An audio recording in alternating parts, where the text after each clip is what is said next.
Oi, bom dia, gente. Hoje eu tô com a tia Silvia aqui na pracinha. Eu já tô... Me devolve madeira pra jogar pra tu, biscoitinho.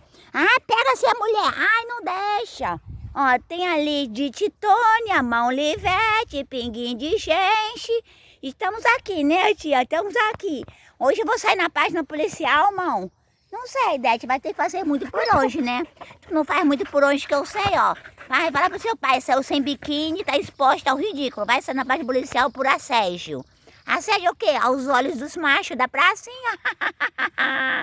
E você vai sair hoje por assédio aos machos. O Timão falou que vai me enquadrar. Pai, o xerife. Xerife, história é essa aí que tu quer enquadrar a sumiguinha por assédio? Essa beleza toda aí, ó, ofusca a gente. Eu não posso lá com essa beleza, não, deixa. Ah, tá bom. Cadê a madeirinha? Cadê a madeirinha? Vamos lá pegar a madeirinha, vamos.